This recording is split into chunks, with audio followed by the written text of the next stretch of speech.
വരുന്നുണ്ട്, 3 വരുന്നുണ്ട്, ദെൻ 1 വരുന്നുണ്ട്. അതിന്റെ സം നമുക്ക് എടുക്കാം. 4 + 6 10 വരുന്നുണ്ട്, ദെൻ 10 + x വരുന്നുണ്ട്, ദെൻ 10 + x + 3 വരുന്നുണ്ട്, അപ്പോൾ 13 + x വരുന്നുണ്ട്, ദെൻ +1 വരുന്നുണ്ട്, അതായത് 14 + x. 14 + x എന്ന് പറയുന്നതാണ് ഓഡ് നമ്പേഴ്സിന്റെ സം എന്ന് പറയുന്നത്. ദെൻ ഓഡ് പൊസിഷനിൽ വരുന്ന നമ്പേഴ്സിന്റെ സം എന്ന് പറയുന്നത്. ഇനി അതേപോലെ തന്നെ ഈവൻ പൊസിഷനിൽ വരുന്നത് 7 + 5 എന്ന് പറയുന്ന സമയത്ത് 12 വരുന്നുണ്ട്, 12 + y എന്ന് പറയുന്ന സമയത്ത് 20 വരുന്നുണ്ട്, 20 + y വരുന്നുണ്ട്. ഓക്കെ, സോ 20 + y വരുന്നുണ്ട്.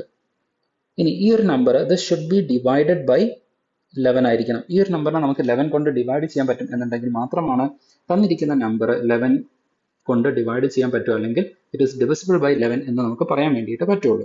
ഓക്കെ, സോ ഇതിന്റെ വാല്യൂ നമുക്ക് കിട്ടുന്നത് -6 + x - y എന്ന് കിട്ടും.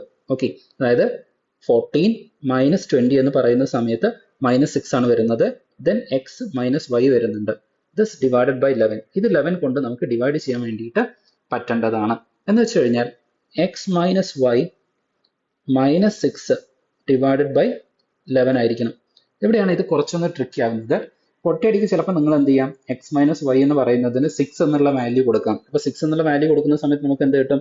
6 - 6 ഡിവൈഡ് ബൈ 11 = 0 എന്ന് കിട്ടും.